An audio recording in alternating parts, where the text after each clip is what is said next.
Well, good morning, everyone. Welcome to How to Assess, Develop, and Retain Your Organization's Greatest Asset, Your Team's Leadership Talent. This is being presented by DCM Associates exclusively for the Pennsylvania Council of Children, Youth, and Family Services. I'm going to turn this right over to Kimberly Yakowski, who is the PCCYFS Communications Director. And Kimberly, the floor is yours.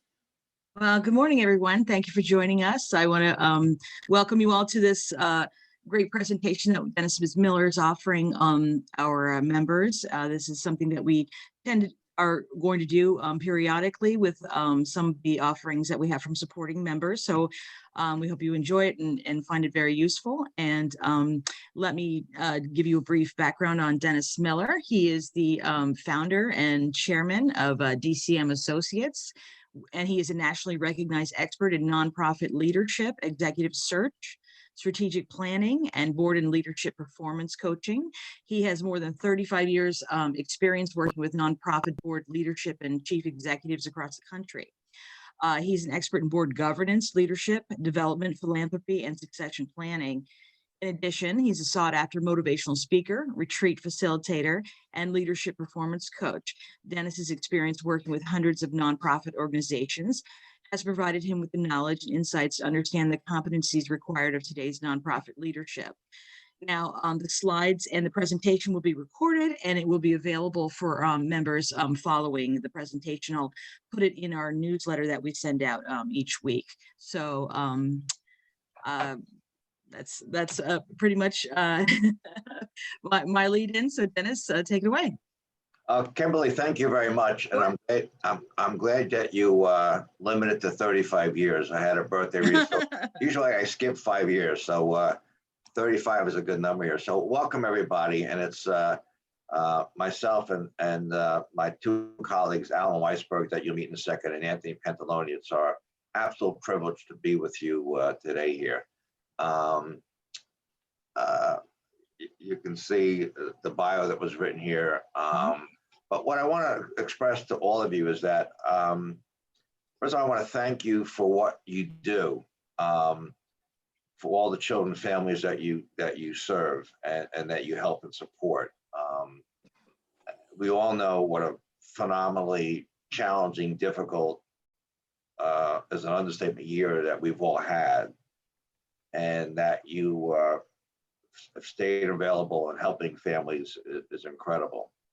So I want you to recognize that we appreciate it. Also, that as you meet Alan and I, Anthony, we have been in your shoes. I mean, I've been a CEO for many years running organizations, and so I know the challenges. So oftentimes my motto in a webinar is do as I say, not as I did. We all have had our successes and our achievements, but we've all been there dealing with the alligators around our ankles. So we know the challenges here.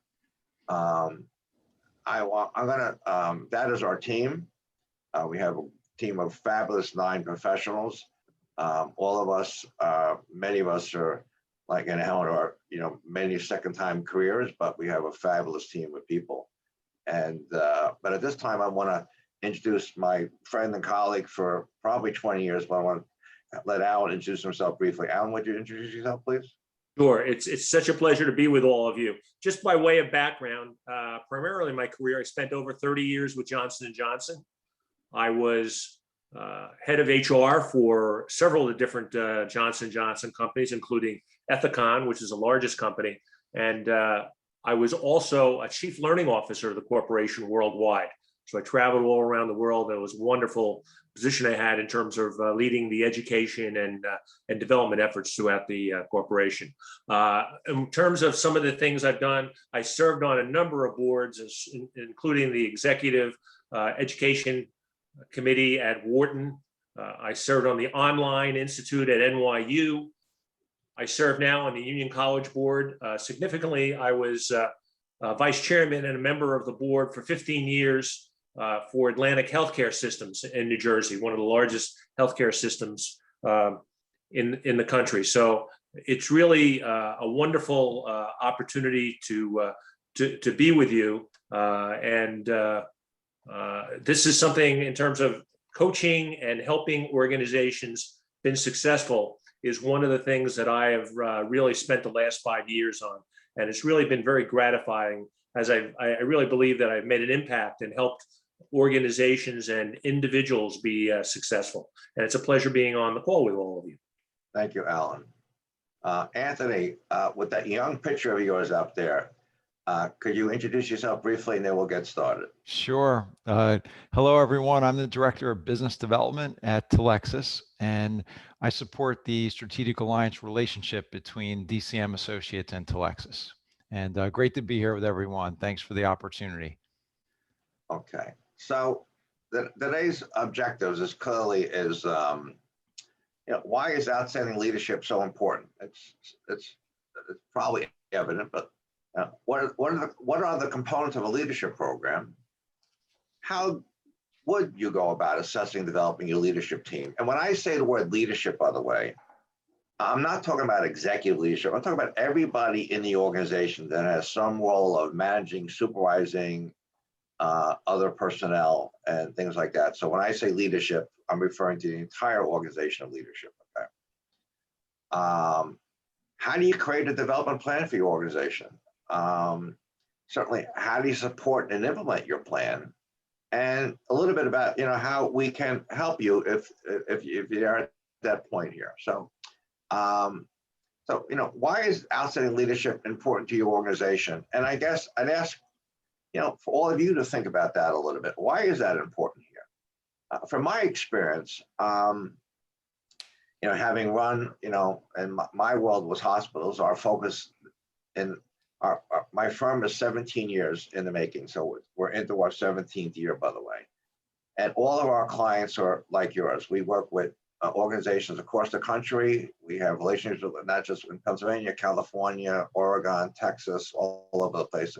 Children and Family Services, behavioral health care, intellectual development disabilities, and trade associations. So I knew that for my organizations that have been successful, I had to get everybody on the same page. Everybody was very valuable to me. So leadership is important. There's no way anybody can do this by themselves here. So certainly it's important because it enhances the probability of achieving your mission. I don't know how you do it without people. That's why we have people. Certainly having a outstanding leadership helps align, engage, and retain your team. And Alan will make reference to this certainly later, but it's really important here. And certainly increases the overall effectiveness of your team and your organization. It's just sort of a no-brainer here, okay? And so just briefly, what is effective development and leadership development? Well, it's a couple things. It should be comprehensive, not something that's done on Tuesday afternoon at 2 o'clock. Number two, it should be strategic. Should be an important component of who you are and what you do. And it should be proactive, not reactive here. And so, and to kick ourselves discussion off today is that, we want your goal to have a successful development leadership program. So at any point in time in your organizational life cycle, when you have some position open up, you should not have to go to Indeed or Monster.com or something else to always post jobs. You can, but you should want to be able to, when possible, promote people from within and develop people from within. So when the opportunity comes in, you have someone that's ready to fit into that spot here. And you want to make sure that you have a diverse pool of talented and motivated individuals from within your organization, so they can possess and learn a range of skills and competencies and attributes. So again, they can step into your organization at any point in time in the transition. Oftentimes we don't do anything until we have an opening, someone's left and taken another job here. So here's some initial questions for you here. And I think that it's pretty easy to answer this, but does your organization have a strategic plan? And I venture to guess everybody would raise their hand and say yes. I'm sure you do. Now, some of your strategic plans may be current. Some may be a little not as revitalized as you need to, or sitting on a drawer collecting dust, but you probably have one. I know everybody has a financial plan, a budget, an operating plan, clearly, regardless of your fiscal year, calendar year, mid-year. state funding year, you have a financial plan. But the question is, how many of you really have a leadership development plan? I hope you do, but my guess is most people will have some form of it, but not as much as it should be here. And that's our focus of attention. And remember what I said, do as I say, not as I did. Looking over a 40-year career, I focus 100% of the time on developing employees, and it paid off here. And I can see organizations that invest in their people and people that don't invest in people. There's a lot of organizations that have a motto in the lobby, our employees are our biggest asset. And if you ask them, what do you do to invest in your employees? It's very little, because they don't have the time or the money. So just for you to think about today, and I'm going to pause for a second. I want you to think about this question here. And if anybody wants to respond, just go on mute and just speak up. Why might a leadership development program be so important to your overall strategic plan? And is it in strategic plan? In strategic plan, we've got goals for programming, we've got goals for marketing, we've got goals hopefully for fundraising and all. How many of you have in your strategic plan a leadership development plan? I want to just give that some thought. Does anybody want to comment upon that out in our group here today? Does anybody want to just mention anything? Hi, my name is Jean Mesrice. I'm from the Children's Home of Easton. I'm the Vice President of Programs. We have a very robust strategic plan that we live every day, transformational plan. However, we don't have any identified succession planning that we're working on. So, you're saying this and I'm like, oh, okay, yeah, this makes a lot of sense. It's not something that we're talking about daily or, even every so often. Yeah, and what happens, Jean, thank you for your comment. What happens is that it's like succession planning happens when people panic when someone leaves the organization, and then it's like, now what? And I know we all know this, and we all know this. Listen, we know how tough it is to run an organization today. We know it's brutal. You're dealing with in your state funding issues in Harrisburg, policy issues, staff. In COVID-19, closing programs, we get it. But at the same time, we do know that it's like, just as it's important to focus on your own health and well-being, nutrition, and things like that. The reason for this webinar, the reason we do this nationally is that we know that at the end of the day, if you want to continue to sustain your mission, have an impact on children and families, you're going to have to take some time to not just invest in this. Is not a financial investment per se or expensive at all, but to take the time to do this here. So, Jean, I appreciate it. Does anybody else want to comment upon it at all? Okay. So I'm going to just talk about first step, what you need to do in a plan. It's somewhat easy here, but start with your organization's vision. Now, you all have a mission statement. I know you do. And mission answers the question, why do we exist? What's our purpose? Many of you have a vision statement, but too often in my experience that actually 90% of IC clients around the country, and hundreds of them, really don't have a compelling vision statement. And so I think it's important to create a vision statement about what's your future direction, which is what the vision is. What's your future direction, where you're headed, and how are you going to measure your success, and how are you going to inspire people? And is your vision statement inspirational? Is it realistic? Is it attractive? And is it measurable? So that's first step, because where are you headed? Number two, what are the key strategic goals that you need to achieve to get your vision? It certainly could be impactful programs. It could be board governance. It certainly could be telling your story, branding it. It could be raising money. But we do believe that one of your key goals to achieve your vision has to be leadership development. I don't know how else you do it, but that's important for us to help you have that discussion today. Everybody, I know you do, have a table of organization, but complete it. And when I say table of organization, listen, all the positions in your organization have some form of management supervisory responsibility. I don't care if it's part-time weekend outreach coordinator, but have an organization chart that everybody in your organization can see. Does that make sense? Okay. for each of those positions that you have in that table of organization, in each of them, not identifying who's in them today, but as Gene indicated, if one of those positions was open, whether it's your director of weekend residential homes or children programs, or your vice president, your director, etc., if one of them, if you took those jobs, what would be the competencies? And competencies are skills of what you learn on the job, competencies how well you do them. So competencies are things like strategic thinker, team player, visionary thinker, change agent, and things like that, influencer. What's this competencies, the skills, the experience, the personal attributes that you think will be required for each position in your organization to be successful? That would be a great conversation for you and your team to have. Not saying, well, because we have Jane or John in that position, but if no one was in a position, what would be looking for? So now you have step one would be done. You got a vision where you're going, you know the goals to get it. You have a table of organization that talks about your leadership team top to bottom, and you have identified the skills and attributes for each position that you think you need. Okay. We also suggest that for everybody in the organization, you have some form of performance review programs that measures perceptions of people as well as achievements. And we're going to talk about that in a second when Anthony gets into the 360 evaluation. But here's one little bit of thoughts for us. Yes, everybody has or should have some annual performance evaluation. But you know what? Evaluation should not wait to the end of the year.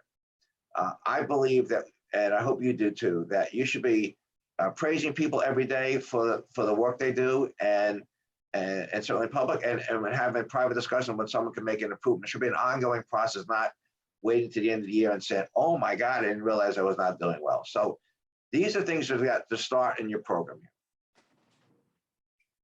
Step two, you want to communicate your leadership council's performance criteria. So there's two choices here.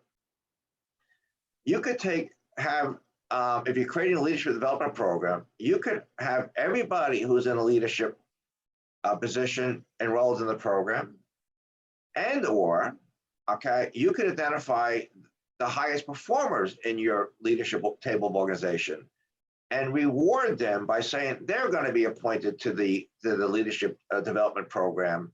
And those that haven't performed well can say, here's what you'd have to do to improve your performance again. And so there's two schools of thought here.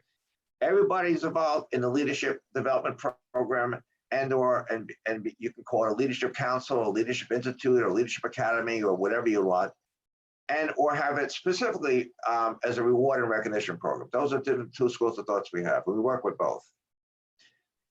You want to announce your leadership council participants, either those that everybody's in, or you announce that who's made it in. And so you want to be announcing that you're having some development program here. You're investing in it. And you clearly want to develop a leadership development plan for all members. Some are going to be different here.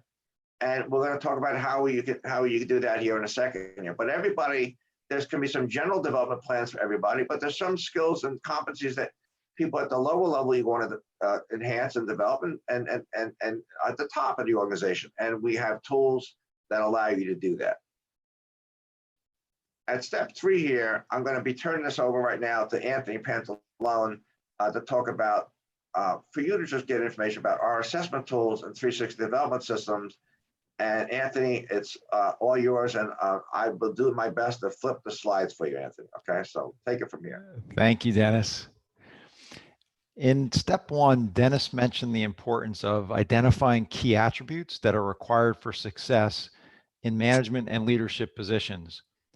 Many times we try to define success in a subjective way, but it isn't something that we can easily quantify. So in order to benchmark success, we should first have a methodology that eliminates personal bias and guesswork. We need an approach that incorporates objective data so we can create a common language and a measuring stick that enables us to quantify the intangible qualities of people. It's also helpful if the approach enables us to discover hidden leadership potential so we can leverage our own talent pool.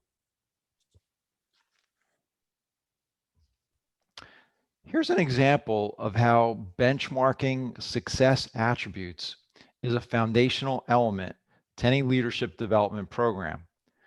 With this unique approach, we're able to benchmark core attributes that are specifically aligned to the organization's strategy. This customized approach provides a context-based benchmark that the organization can use for talent pool selection and development planning.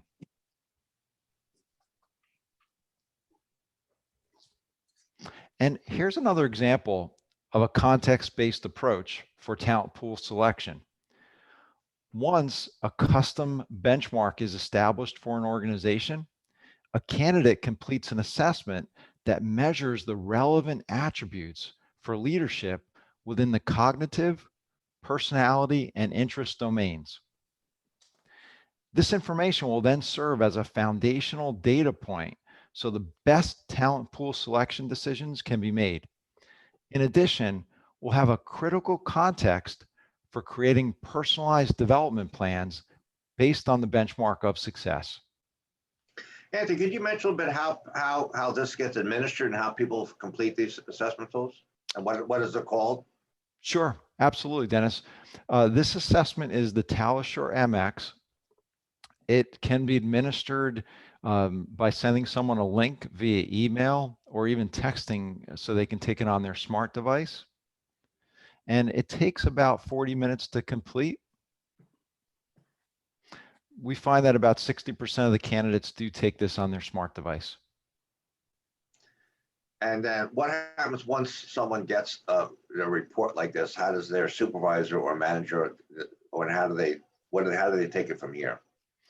Sure. So what we like to focus on is usability of information.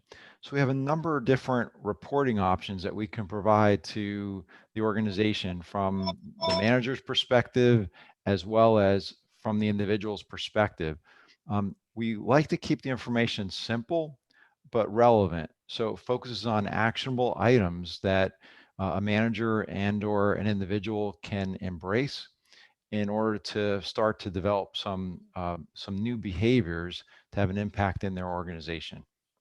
Anthony, can this be used both for new hires to evaluate their potential as well as existing people to see how well they're doing and what their development plan needs to be?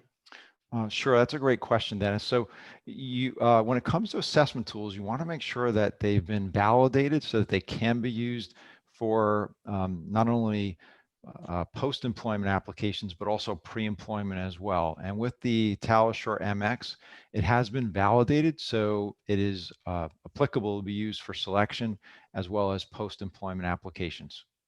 Just spend a minute just talking about the job match and these personality characteristics of, and what is a score of a 1 mean versus a score of 4 or 5? What does this mean? Sure, absolutely. So we always like to position an assessment as it's an element in decision making. It's not a be all end all, but what the information does is it provides a reference point, objective data, so we can have new insights to understand a little bit more about a person. So there's no, good or bad scores here. It's just a matter of understanding a person and then understanding, are we potentially setting that person up to succeed? Or are we probably, or perhaps asking a rabbit to swim? Now, we can all stretch. So like in some of these examples, you might see a situation where like on the right, someone scored a 1 in their sense of urgency. Doesn't mean that that person doesn't have urgency, but it's a different level of intensity compared to someone who's a 7 or a 6 or a 5. So if we're asking that person who's a 1 in their sense of urgency to stretch into the context of the role and the environment, what happens is individuals start to expend emotional labor when they do that. And we can all do that for a certain period of time, but when it's an extended period of time, then we start to have emotional fatigue start to set in, and it's not sustainable. So we really like to empower individuals and organizations with the information so you can make the best decisions to set people up to succeed. Thank you, Anthony. Sure. The next component, to the point that Dennis made earlier in step 1, about identifying key competencies and skills is accomplished through a leadership assessment using a 360 format. So we've identified 17 core leadership skills that all leaders at a minimum should be measured against for awareness, alignment, and accountability. And our leadership assessment provides insights in terms of the context of the environment that a leader is operating in and how that leader is performing from the perspectives of the boss, direct reports, peers, and external respondents. By measuring these skills, we find that an organization benefits from firm effects. That is, as managers improve their skills, the benefits cascade throughout your organization. Now, I'd like to turn it over to Alan. Dennis. Thank you. And before we just have Alan start, just the same thing, just for a group discussion here. Does anybody want to share any leadership initiatives or development that you have done in your organization? Anything that's worked? If anybody want to share something, just press unmute and please share with the group if you like. If not, I'm going to turn over to Alan, and Alan, please take it away. Thank you, Dennis. And it's always a pleasure to do these sessions. So really, I want to talk to you about in terms of how you make this all happen, and really talk about step 4. And the first step is identifying mentors and coaches in your organization's leadership team. And I want to say something about this, what I think is really critical. So as I mentioned, I do a tremendous amount of executive coaching and organizational consulting. And if there's anything you take away from my part of this discussion, it's this: you cannot coach anyone until they understand that you believe in them. You can't coach or develop anyone until they understand that. And that is a critical factor. And I think people, in terms of mentors and coaches and bosses, underestimate the importance of this and underestimate people's understanding of whether or not the organization or the individual coaches them. I'll give you a real quick analogy. How many of us have kids that came home and said, "Gee, Mom and Dad, I got a 96 on my test." And the first thing that comes out of your mouth, and I've done this, is, "What are the 4 that you got wrong?" And I think it's important. And then they feel, "Gee, you're always picking on me in terms of what I'm doing." I think the idea is letting people know that you believe in them, so that feedback is always taken in the right way, that feedback is helpful and is constructive to my development, rather than being a demerit about what I did wrong. Very, very important thing. I think very often when individuals try to coach others, it becomes very difficult when they get into a situation where the people do not understand the fact that the organization, the individual believes in them, and they take it more as criticism rather than something to help them.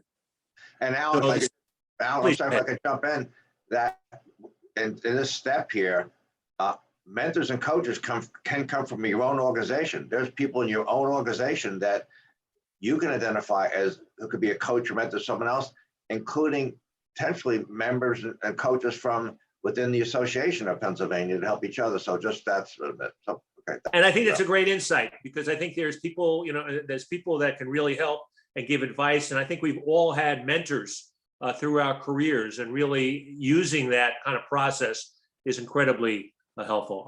We're a big believer of using outside experts when it's appropriate, and really helping your organization in terms of the development of people.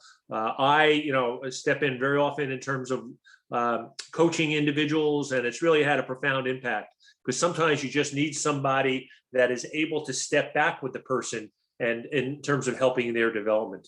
The third piece is building a library of ongoing courses, books, articles and so forth. I think is very important. I'll give you an example of what one of the things I've actually experienced myself, and I've seen some other organizations doing, is that they take their leadership group and the people that are in their program, and perhaps they take an online course.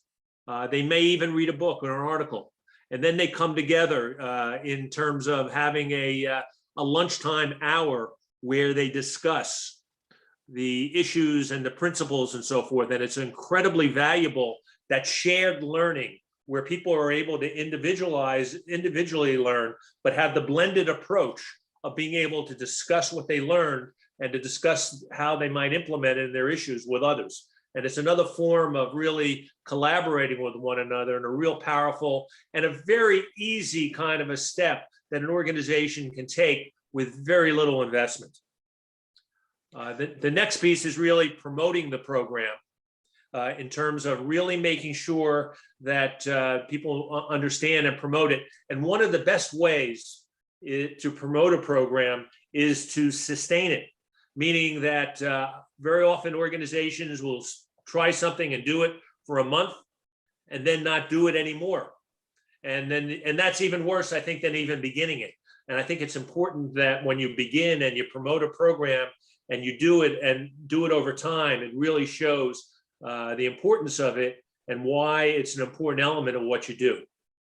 And if I could just jump back 1 second, and as we go down here, is that because we have in our participants today, many executives in organizations and a lot of HR executives, and oftentimes when we talk about creating job description, everything else, and responsibilities of people in leadership, but maybe it's something to think about is we want to encourage everybody to also consider being a coach or mentor to somebody. And I think to utilize our internal talent when possible is there's no better way of having someone feeling that there's a mentor or coach they can go to within their own organization or community. Thank you. I think it's a great idea. And I think one of the most valuable things is really spending time with people and not talking about theory, telling stories, telling people about their experiences in terms of what they've learned, and also things, some of their failures and some of the mistakes they've made. And that becomes, that wisdom is something to be able to share with others is really, really important. And again, it shows when you do that, it demonstrates that you're willing to make the investment in people, which is really something critical. And the last piece here is really reporting results, which is important, is that I think we have to treat this like any other important part of our business and not just say we made a lot of activity, but what are the results? Are we able to retain people? As Dennis mentioned before, are we when we have open jobs, are we filling the jobs? Are people motivated to go the extra mile in the organization to help you achieve results? So I think it's important to understand that you should have an expectation about results from the program that you do. So if you really think about the benefits of this, there's so many different benefits. First of all, employee retention. If you are seen as a developer of people, it just gives you one of the most important reasons for people to want to stay with the organization, grow in the organization, and build their careers. It improves morale for some of the very same reasons. Increase, performance and motivation. People will, there's studies have been told, is that when you engage people effectively, it really gives people the motivation to do more and go to the extra mile and identify with your mission, which is a critical factor. Another piece is, yeah, go ahead. I'm sorry. I'm sure, Alan, and many people know the cost of employee hiring and training and orientation is expensive. So it's just obvious here that if people invest time and energy or focus on a leadership development program, it can save you a lot of money and time and effort right to your bottom line. There's nothing better than having continuity in an organization than having constantly new people or people working overtime because the positions are empty, correct? Right, exactly. It energizes the entire organization that people understand that really trying to invest in them is really important. Creating a culture of success, and then really ultimately achieving what you're trying to achieve as an organization. So there's so many different values that are really important in terms of really developing that development culture and people seeing that they can continue to grow as an individual in the organization. One of the values I saw in my 31 years with Johnson & Johnson is when I joined the corporation, I remember seeing going someplace and seeing an organization chart. And I remember they had it on flip charts in those days. And I remember that's how long ago it was. But I remember my name was on the last page of the last page, the bottom of the last page. And I was so fortunate enough to work with an organization that really invested in terms of creating opportunities for people. And I understood that it was believed in, and it was just gratifying. And I never had considered the thought of leaving in terms of the corporation, because I really felt that it was a great place to be. So I think that's a really important message you send to people when you really have the opportunity to believe in them and to invest in them. So really, if you think about it, if you think about the sustainability of your mission and everything that you do, it really works on the leadership development plan. And you know what? If you really think about it, for any nonprofit organization, it's really the only and the most important asset which you have is that it's the people asset.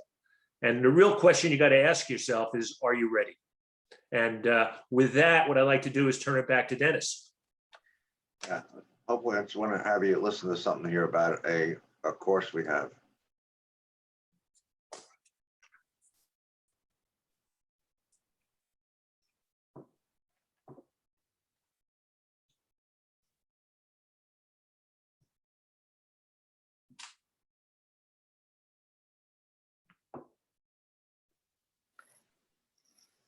Dennis, the audio isn't coming through. What? The audio isn't coming through. I can't hear you, Michelle. The audio isn't coming through. All right, hold on. Let's see here. You know how to help with that at all? I'm gonna try from far away. Hold on. I will figure it out. Hold on. I can't. Hold on. I've got to get to it here somehow. Hold on. Okay, let's see here. Hold on. I don't know. It's high on my volume side here, so. I know, but I can't go to share screen. So try share screen and see if you can check those audio, the optimized audio and. What I'm going to do is I'm going to turn this over to you if I can. Hold on a second here. I'm already co-host. Okay, so. So. All right, what we're going to do is I'm not sure how to get the volume up that we already had it here. So. Well, why don't you continue with the slides? We can send them the video later, I think, rather than taking up people's time like this. I agree. Okay. So, it was just an idea. We have an online course that's very inexpensive that you can use to go over is one thing here. So we're trying to encourage all of you to create your own leadership development plan using your own mentors and coaches and resources. But we have some resources for you. We have an online course, how to become a high-performing non-public leadership team that for you can have 25 people sign up for a total of $975, and you have a license for a year. And so you can add 10 people within the year. So it comes out to about $39 a person. So if you wanted us to help support your leadership program, development program, we can kind of do that here. Some of the other tools that we have, as we indicated, we have an online course, how to become a high-performing board. We have a high-performing team. What Anthony described earlier in the day was we highly recommend people be given and administered a leadership assessment and development tool that we have called the Telestra MX, which you can see measures kind of core traits. It measures people's reasoning ability, manageability, competitiveness, people contact, and that's where you can create an individual development plan from them, and we can help you develop their plans.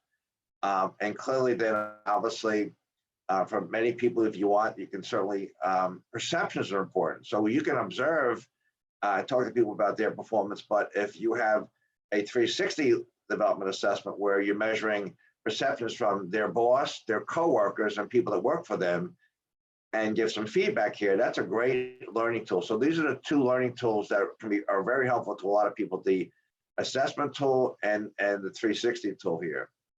And I think at this point in time, you can see my technological ability, how low it is. So I think we want to just make sure we open up, Michelle, if we can, the questions now. Open up for questions, and also, if we indicated for those of you who came on later, anybody that wants to have a free 30-minute consultation with us where you want to ask questions on your own, and because a lot of times, sometimes your boss is sitting next to you on a webinar and you don't want to ask a question about your boss there, or you can say, I have a friend has this question, but certainly email me and Kimberly will give it to you. It's Dennis at DCM, as in Dennis Charles Miller, DCM-associates.com, and we're happy to schedule it. But I want to open up for questions right now and go from here. Also, feel free to unmute yourself and ask a question. You can also post something in chat if you'd rather ask that way. And I'm going to post Dennis's email address for you. So I'll take any, let's see, any kind of questions here from anybody. If you have a question or thought, probably other people thinking about a question or thought as well. And so let's see what we got here. And anybody have a question or thought about what they're doing, what they like to do, how other people have done things, how the entire Pennsylvania Council could create a leadership development program and utilize each of you as mentors and coaches. There's a lot of ideas on the table there for this. One question that came to me before this, someone asked, what as a rule of thumb should an organization be thinking about budgeting toward staff development and leadership development? I mean, if you think of it in terms of their budget size, how much time and money should they be investing? Yeah, it's a great question. I don't think it's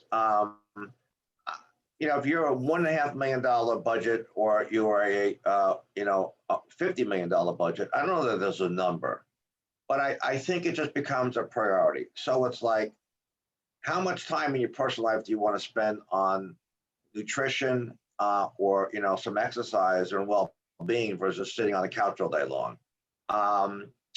And we understand how tight revenue streams are, but it's a matter of, if you're not focusing on leadership development, if there's any message to leave for everybody today, is that you have people, you have employees, you have people in leadership positions. Are they performing at the level that you need them to perform is one thing. Can everybody can you help develop people to become a better leader? And the answer is yes. There's a cost involved, we talked about earlier, when you have turnover, and then you got to advertise, and then you got to hire, and then you got to reorient people.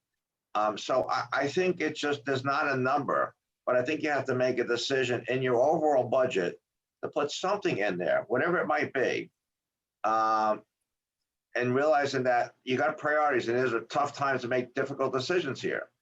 And yes, you spend money on social media. What's the number for social media? I don't know. Is social media is important to leadership development? I don't know if I can answer that question, but I think the question really is, should you have a plan? And how do you want to go about developing a plan? Can you develop and collaborate with others, which I think is a great idea to do. And that's something that we've worked on with a lot of trade associations. And, if you need our help a little bit here, a little bit there, we're happy to, we certainly have the tools to help with assessment tools and 360s and webinars and coaching and articles and books that we can give you. And we'd love to partner with all of you, but I don't think there's a set number, Michelle. I think it's a matter of, is like, are we going to make a decision to do something, and how do we find that resource? And there's something else. I'd just like to add something there, which I think is really important. And I've seen this in some organizations, make the reason they don't do something is because they don't have the money. And I think I think there's so many things you have the potential of doing that don't necessarily cost money, or you can do really economically. And it's just that attitude of being, we're going to help develop people. You know, how much do you pay in terms of cost you for spending time with people and discussing things? Or the example I used about you all reading the same book or going to doing the same online course and then having a discussion about it. There's so many things that you have the ability. I think it has more to do with attitude about it and saying this is something that's important. Because I think if you do that, ultimately saying that it's important, you'll do it. If you don't, obviously you won't do it. And I think it's just important, and it's a real valuable investment. And sometimes it just takes time, but not necessarily a lot of money. And I want to add to that, and again, this is true for us, is that our mission in our firm, and don't forget, all of us have had careers before I created my company 16 years ago, and Alan has, and everybody has a lot of talents that we bring onto the team here.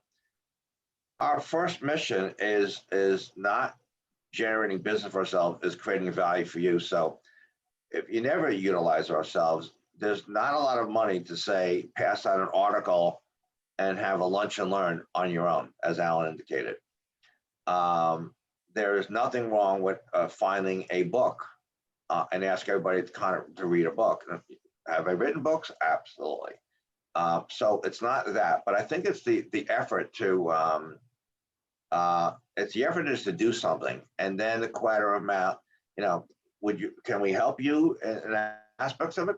Yes, but I don't think there's a number per se, but just a decision that just as you make a decision, you know what. I've been on the couch all year, not exercising because of COVID, but now I want to go out and start walking and doing this. Same thing here. The question is for all of you, and I think the answer is probably yes, is that if we come away with just one thing in today's webinar discussion, does it make sense that this should be part of your strategic plan? That just as much as having an operating budget and a strategic plan and a marketing plan and a fund development plan, raising funds and donors. And I can tell you something else here, having a leadership development program is something that you can also, not that it's expensive, you can ask someone to donate towards it. So there's things you can do here. We're not here to sell you today. It's all about Dennis C. Miller Associates, or DCM Associates, which is our new name over the past year compared to previously. So the video will be a little outdated here in terms of the title of our company. But I'm hoping to convey to all of you some thought-provokingness, that this is something that I think that all of you will see and realize it's important. How do you do it? When do you do it? And we're here to give you advice and suggestion if you like us to. And we're here to give you a free consultation with anybody that wants to have to do it here. But I clearly, that is kind of, that's our thoughts here. So is there any other questions that people have? I know it's overwhelming. A lot of people do utilize our Telestra MX assessment tools. We're happy to talk to you. They're not that expensive and they're discounted. I give you an average. It's probably, maybe $250 for, depending, it could be 200, could be $200 for how many people want to use the Telestra MX assessment, the 360, and so and our courses, again, you could take an online course for leadership for 25 people, would cost you $39 a person for a year, which is probably about $1.50 a month. It's not a lot expensive for you. So, but, Dennis, there's another question. You all talked about how having a staff and leadership development plan program helps employee retention. Does it also help with recruitment? Does having a program like this in place help you to compete for the best employees? Well, absolutely. Yeah. Alan, you want to take it first? Okay. Yeah, absolutely. It really does, because if you're seen as a learning organization and seen as people you'll be attracted to people and so forth. So for example, you're recruiting somebody and they say, what happened to the last person that was in that job? And the answer is that person got promoted. That becomes a very positive thing. And if the reputation, look, everything is out on social media. So whether you're on Glassdoor or whatever, people look at that. But if you're seen as a learning organization, it just creates in terms of the quality of people that want to join your organization. It's really it's really a critical factor in terms of really that investment just hits everything that you do in terms of retention, attracting the right kinds of people, and so forth. And I think it just helps you ultimately, as we mentioned before, in achieving your mission. Dennis? Yeah, I wanted to add to what Alan just said was this. My youngest son, who lives out in LA, he's smart, the weather's good out there. He just got a new position and he's excited because they talked about the opportunity for growth. And so when you have, but here's the other side of it. Whether you were dealing with, direct service providers or not, but what's one of the reasons or a few reasons that why people leave an organization or your organization is a couple of things. You might say it's the money, but I'm going to tell you from my experience, money's the last thing. It's they don't feel a sense of connection. They don't feel support. They don't feel they're getting along with their supervisor. They don't feel the supervisor supports them. They feel there's no upward mobility.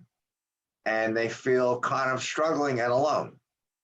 And that creates turnover, and that's expensive.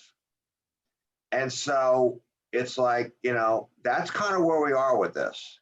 We're encouraging everybody to think in terms of a leadership development program, if nothing else. I mean, I go back to my career, and we're talking to someone the other day about, email and sending emails out. Well, I remember there was no email.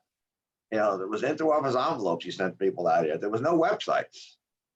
But everybody's spending money on social media today. Well, you got to decide somehow to invest in your people. Why? Because it's all of it's a good return, whether it's dollar investment or time investment. And again, we hope that our presentation today was giving you some thoughts, some suggestions of how to do it. We're happy to help partner with you. We work with organizations all over the country. We've got people like Alan and 9 others. I mean, not many firms have the former chief learning officer for J&J and things like that. And I created leadership programs with the university. I have online leadership programs and things that we can do with you and your council. So I hope there's a few other questions, but it's really a good one to ask. If not, Kimberly, I'm going to, and Alan and Anthony, I thank you. And I want to thank you, Kimberly, and Terry Clark and everybody at the council for inviting us to be part of this. We're happy to be your strategic partner. And everybody will get a copy of the presentation. And again, please email me and Kimberly, let everybody know, to email me, Dennis at dcm-associates.com, and happy for either I or Alan to have a free consultation with somebody about how we may be able to help them. And I thank you all very much. And we wish you continued success in today's challenging times. Thank you.